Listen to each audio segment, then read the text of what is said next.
All right. So next up, we have Shaun McCullough. And Shaun is a friend of mine. We met through the SANS Masters program. We've even had a couple virtual happy hours to help cope with the whole COVID lockdown. And we worked together on a variety of different group projects and so forth. So Shaun got his computer engineering degree from Virginia Tech, and then, of course, his MS-ISE from the SANS Technology Institute. Shaun is a technical director of red and blue operations for a government contractor or government agency, I should say, and then is also a consultant with H&A Security Solutions. So I'm very glad to see that Shaun presented this topic for our audience. So with that, I'll let Shaun take it away. Thank you, Ken. Appreciate it. Before I start, I got to tell you a little story about how I actually met Ken. We were both in the master's program at SANS at the same time. And Ken, I think it was like 5 years ago, maybe, we were both part of a group project. We got thrown together. We didn't know each other. And it was a 30-day group project where we had to come up with a whole process for how an organization would move from on-prem into the AWS cloud, right? I mean, it sounds familiar. A lot of us do that. We had to come up with cost analysis and a management plan, security plan, of course.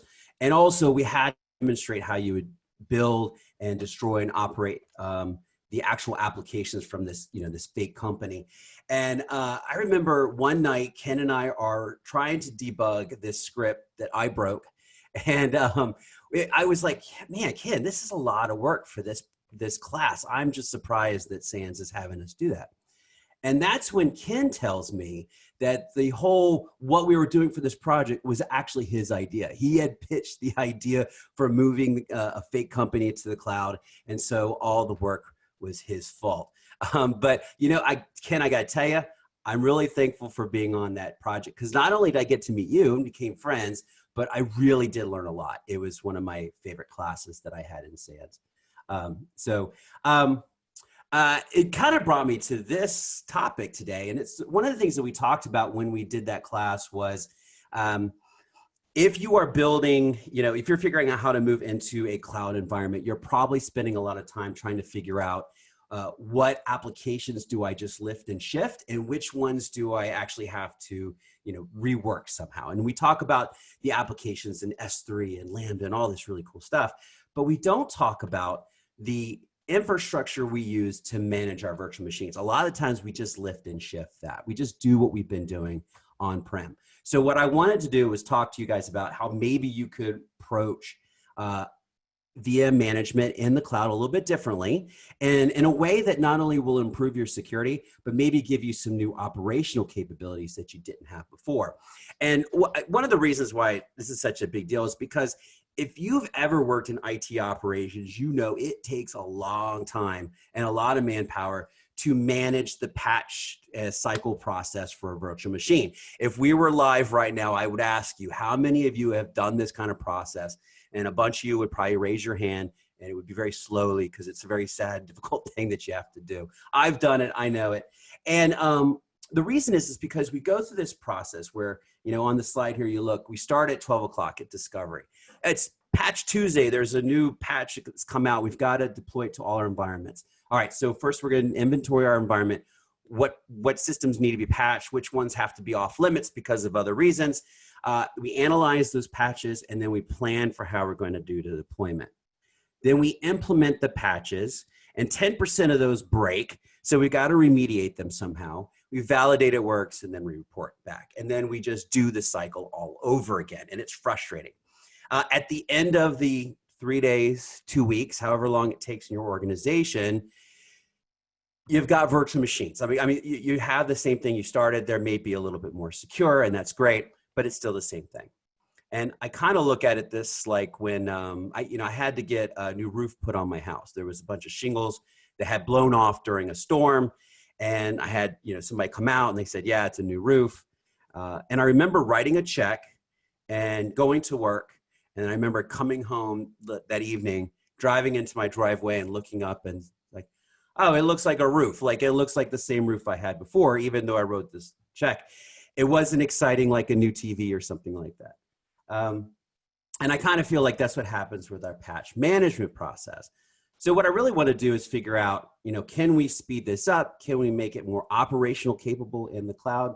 And even make it so that we add some, operational security and business processes to it that we couldn't do before. So I'm going to walk through a 4-step pipeline, or 4 steps that you take to build this pipeline to manage and run your virtual machines. Normally in a talk like this, I would start with step 1, then 2, then 3, and I end at step 4. But today I'm actually going to tell you the end result, because I just feel like we need to know where we're headed. And so I'll tell you what step 4 is, then I'll jump back to step 1, and we'll go back through the process. All right. So our end result, what we want to be, what our big reveal will be, is that we want to be able to redeploy every one of our production virtual machines every single day. I know I lost some of you there, right? I mean, that's like, why would I do that every single day? All of my virtual machines, I can't do that. All right, so how about this? Instead of all your virtual machines, how about we throw off the database virtual machines, right? Or how about we just focus on web applications and computational systems, Docker clusters, certain things like that. And maybe not every day. What if we did it every 3 days or once a week? It doesn't matter what that frequency is. What we want to be able to do is be able to deploy them at a moment's notice, and do that so that every one of them, every time they're redeployed, they're as secure as possible, and it's cheap and easy, and we don't actually have to think about it. That's really what our goal is. All right, so that's our 4-step. Let's go to step number 1. First thing we have to do is we got to start with a solid baseline. We've got to figure out where there are virtual machines that are out there that we can start with, that we know are relatively safe, and they're not going to change a lot underneath us. Like they're pretty stable. So that's what we need to do. There's really 4 places in where we can go and look for these virtual machines. The cloud service provider gives you a set of virtual machines that they are either managing, or they have provided some kind of some kind of process in place where they say, yeah, these are virtual machines that we approve and we think you should use. Amazon, if you go in and create an EC2 instance, you'll get a list of AMIs that you can pick from. There's the Amazon Linux version. There's a CentOS and an Ubuntu and some Windows and some things like that. So you could use the cloud service created and provided virtual machines as you need to.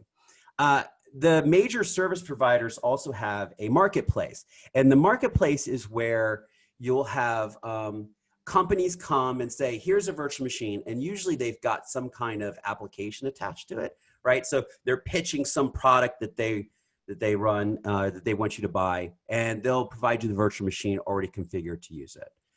So you could go to the marketplace and get those virtual machines if you trust the company that you're buying it from or getting it for free from.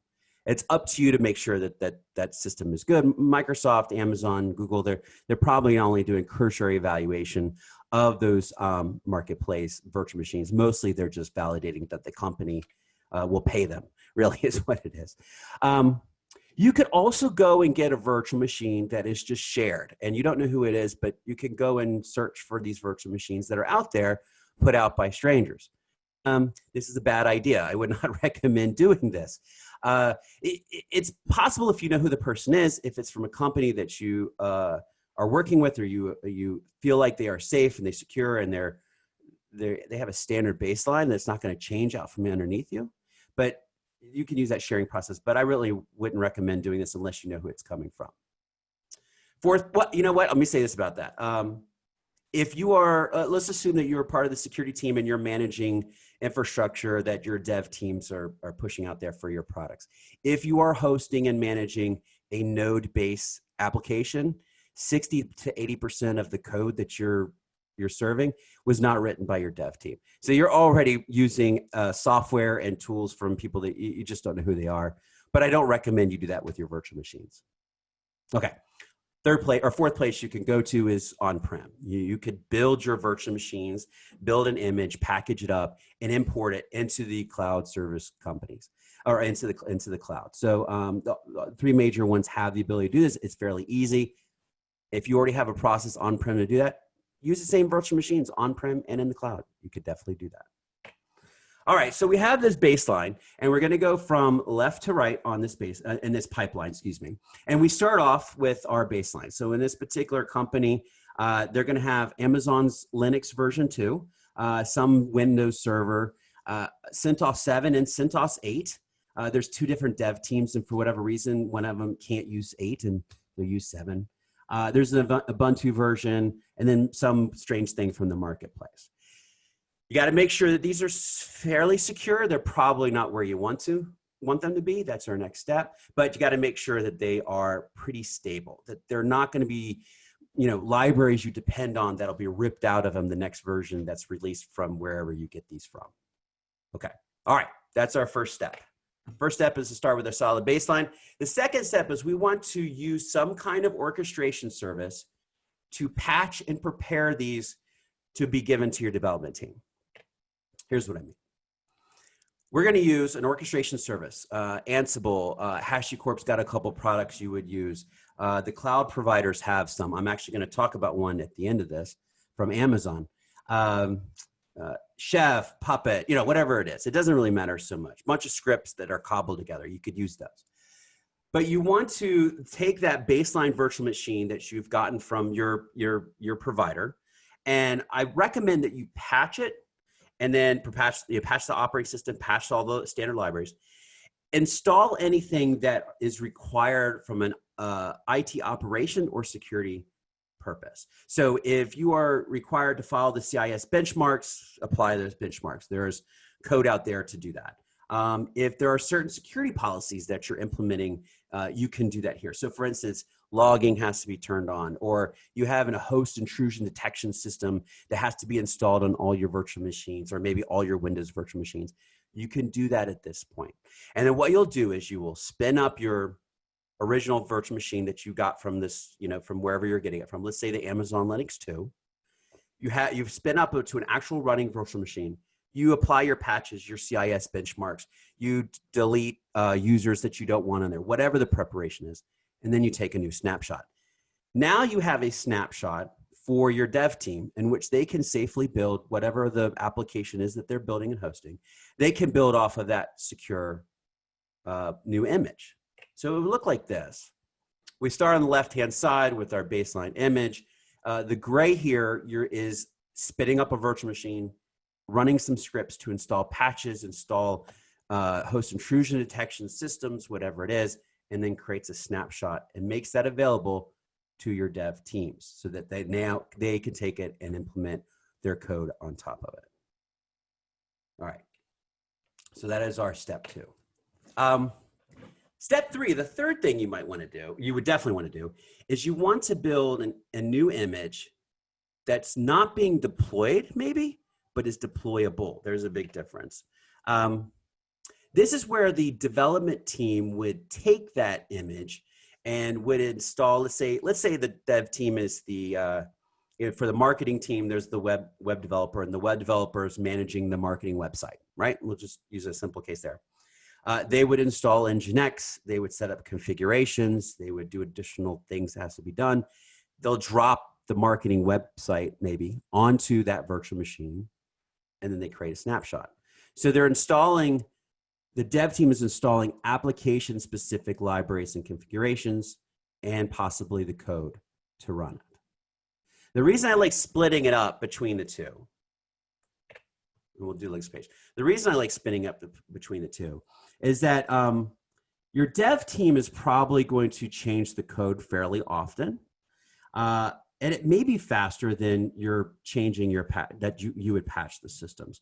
So they would always be able to, in the yellow here, they would always be able to take a new snapshot from the standard secure IT approved image and be able to test their code on it. And they would be able to run it through their automated testing. Hopefully you have the automated testing.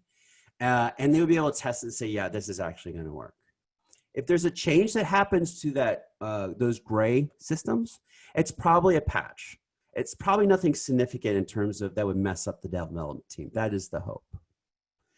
The dev team is usually different than the operations team. But even if you're the same team, I recommend breaking it up this way, because you're probably going to have a person that's more focused on the security of the systems, and someone that might be more focused on deploying the code. And since there's two different people, you could even split them up this way. Also, what you're doing is you're probably going to have multiple teams grabbing from the same virtual machine. So if we're going to look at, like, the Linux 2. So there's a Linux 2, Amazon provides a Linux version. You've patched and prepared it in the gray, and then you've got two different teams that are making use of it for whatever their product, whatever their application is. They know they're always pulling from the latest. Now, how often would we run these patches? We could run them all the time. I mean, it's just code. So going from the blue to the gray, we could run it every day. We could run it every hour. It wouldn't really matter. The idea, though, is that you're writing these scripts and you're writing this code so that they're installing the applications, the configurations, the logging, whatever is needed, and then can be easily tested. You want to make sure you do that. Once you've deployed once your dev team has taken that code, they've built it, they're going to create a new snapshot. And what you've created is a deployable system. Amazon, Microsoft, Google, these cloud providers, they are really built around this idea of elastically creating having an environment that you can easily and elastically grow the virtual machines and shrink them at a moment's notice.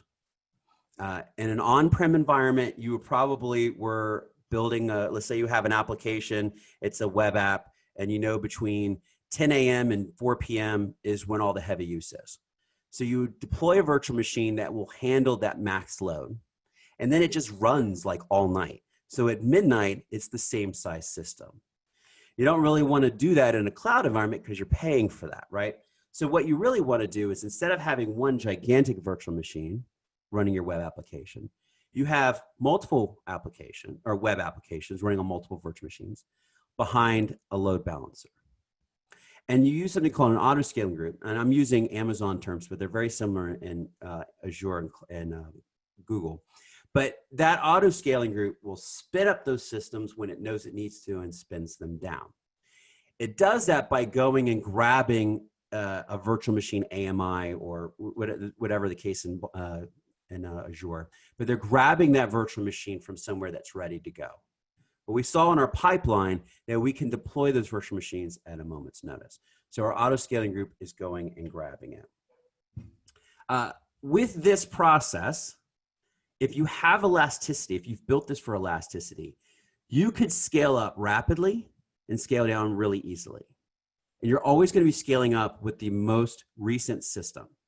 But you never have to patch that live system.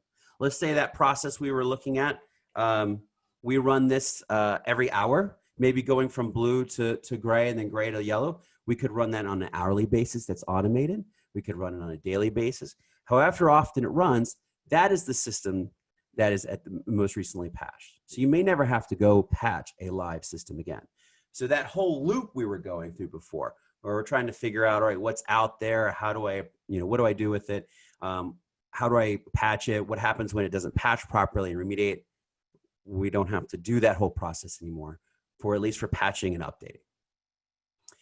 We're taking advantage of the provider's elasticity. And because we're taking advantage of the provider's elasticity, we can do things we probably couldn't easily do in an on-prem environment. If suddenly there's a big, it's the holiday rush and a lot of people are hitting your site, it's fine. Your system is built to elastically go up and down. If you find out there's a major vulnerability in your code that's been deployed and you've got to fix, you can go out and destroy all the currently running virtual machines and it will reload it with the new one that you've patched.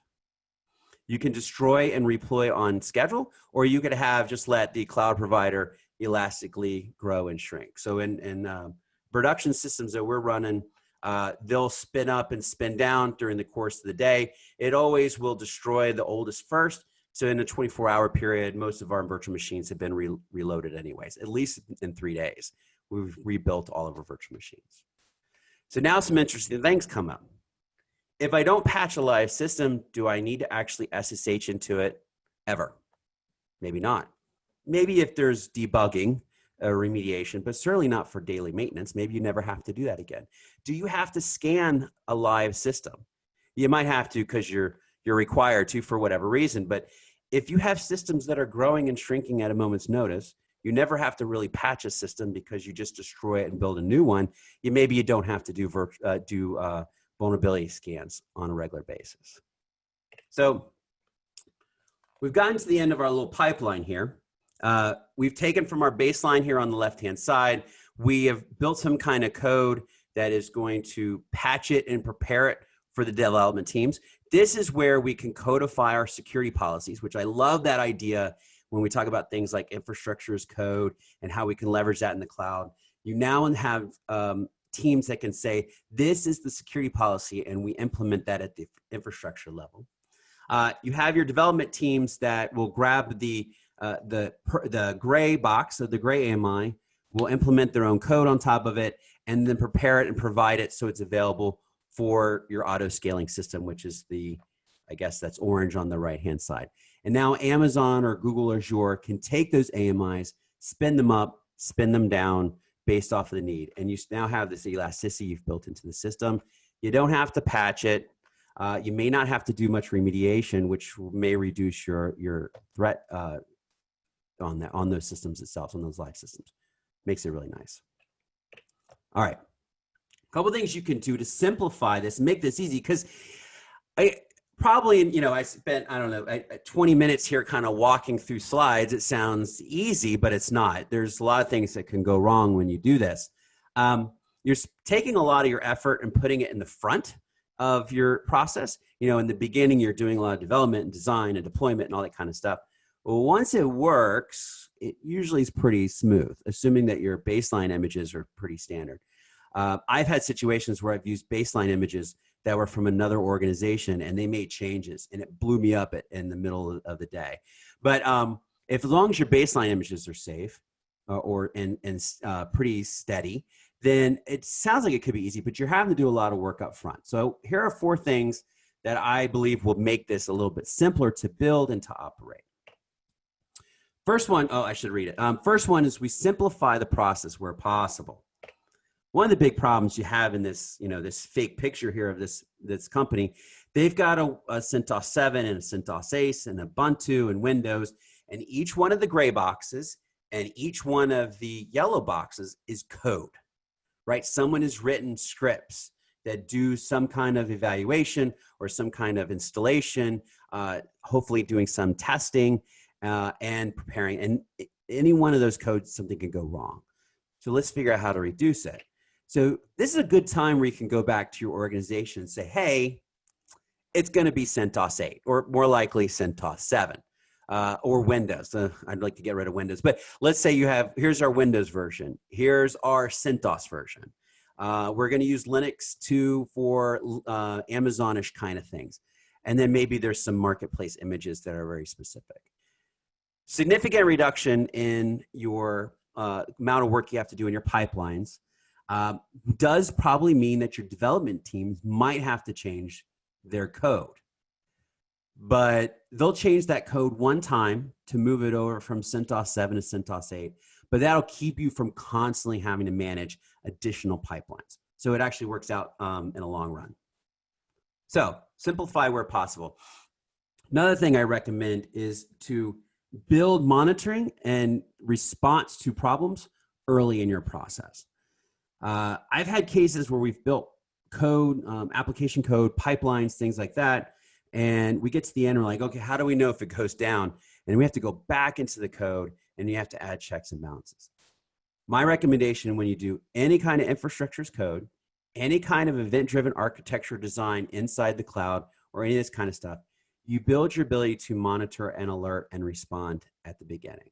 So if, let's say our gray boxes that we were looking at before, let's see, that's where I wanted to go. Let's say our gray box, let's say when we run our code here in the gray box and something fails, or maybe there's a failure at the testing of the developers. Maybe when they run a test, they see something, they can identify the problem right away before it gets to the orange all the way on the right-hand side in deployment.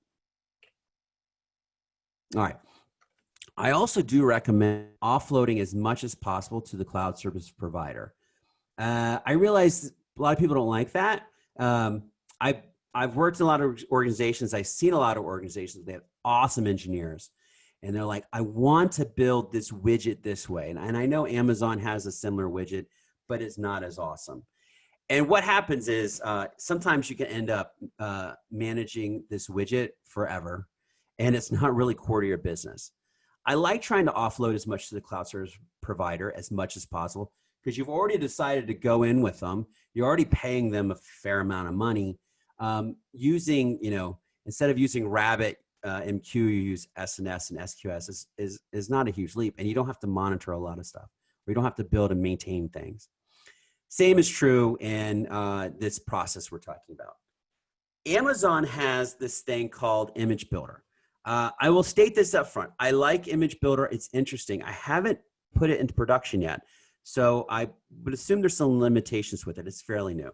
But Image Builder is really designed to replicate each of our boxes here. The whole idea that I'm going to take the Amazon AWS Linux 2, I'm going to spin it up, I'm going to install a whole bunch of patches and prepare it, and then I'm going to snapshot it. Oh, and I got to test it too, and then snapshot it. And then if it fails, I have to alert somebody. You have to write that code. Like, that's something that somebody has to write. The Amazon has something called the Image Builder, which is intended to help you do that. And what you do is you create what they call components. And each component is really like a YAML file.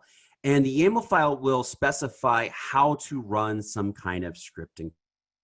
Put specific code in there, like in this particular example, I have, hello, which is not a really good test, but you could do a command that does yum update, right?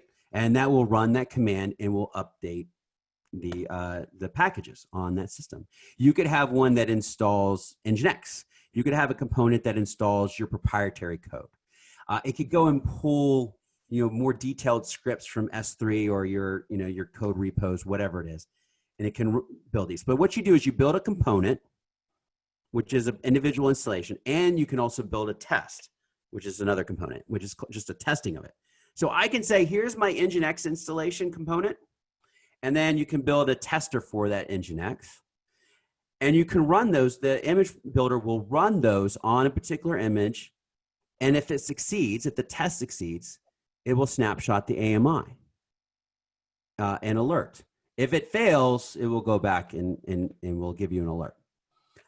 You could take a whole bunch of these components and you put them together in a pipeline. So exactly what we were talking about before, each one of those boxes we were looking at before with the lines around them, you can implement that in Image Builder. Now, there were some nice things in Image Builder that are a little clunky to do, but it looks like it's what's possible in the future. You can set version numbers. You can see I have 1.0.0 for my snapshots. You can create the pipelines so that if a version gets updated, or maybe my code repo gets updated, it automatically kicks off a rerun of the Image Builder pipeline. And so let's say I've decided there's a new way I'm going to install my intrusion detection system for Linux 2. I could update my component here in the image pipelines that says, that makes whatever changes required. And Amazon, you can alert Amazon's SNS service to say, hey, if this happens, go and kick off a new version of the pipeline. It reinstalls. Now all the images that are out there ready for deployment has the updated intrusion detection system. This is definitely possible. It is some work. I mean, it's not easy, but it's definitely possible. All right. The last thing on here that I wanted to mention is I really do recommend that if you do something like this, you do it and you fail really quickly, and you learn from it and you keep building. It is, I always tell, when I teach Security 545, we always have this conversation about infrastructure as code and how much do we actually bring to infrastructure as code versus having people administer their environments. And I always recommend that, I always say it's going to take a lot of work in the beginning. It's going to take a ton of work in the beginning. But if you build it once, it's super easy to build 100 or 1,000 of them. That's the nice thing about the cloud and the services that are provided with the open APIs. Same in this case. Once you build one pipeline with one virtual machine, it's a lot of the same mechanisms. It's just maybe some different scripts. And so building one, figuring it out will make it easier for you to build. And then 20. Hopefully not 20. That's a lot, but at least as many as you need. So I definitely recommend failing fast and learning from it. I also recommend, and this kind of goes into the second bullet here, of being able to monitor and respond quickly. You need to be able to monitor your build pipeline, identify if there's a problem at any point, and if there is a problem, you can remediate it before it gets to our step number 4. Just for a visualization here, go back to this. I have had cases where there was a change in the blue, and that broke the gray, which was fine. We were able to detect it. We could tell from our scripts that something was breaking. What was really bad is if we didn't catch it until it got to the orange, until it got ready for deployment, because now Amazon's trying to deploy an AMI that's failing, and it'll fail, and it may not detect that it's failing, but somebody can detect it's failing. Your customers might be detecting. So it's really great. It's really important that you have tests throughout the process, which is one of the reasons why I like the structure of the image builder. You could also do that with Ansible. You can do that with other tooling. Another thing I would recommend on this is I try not to do configuration at deployment time. So when we go to the orange part all the way on the right-hand side and your auto-scaling group is spinning something up, you could have the first thing it does is run a script to do an update. But it's doing that to a live system. And if it fails, it's failing in a live system. Also, if you're doing something like updating your source code, let's say you have an application, every time you deploy, you want to go get the latest. You have to have some kind of access to your source control environment, or maybe an S3 bucket. And now you have a live running production system that has access to S3 or your code repos, and that's not so great. It's really great to do that in the pipeline, create a snapshot of AMI. Now when that runs in production, it doesn't need access to all that kind of stuff. So that's why I do like the idea of having multiple snapshots in a pipeline in a row for those particular cases. All right. And that is the end of this. I think there's a couple minutes for questions. I think Ken let me know. But I do appreciate your time, and I will be hanging out in the Slack for half an hour or so, and I can answer any questions beyond the talk. Thank you.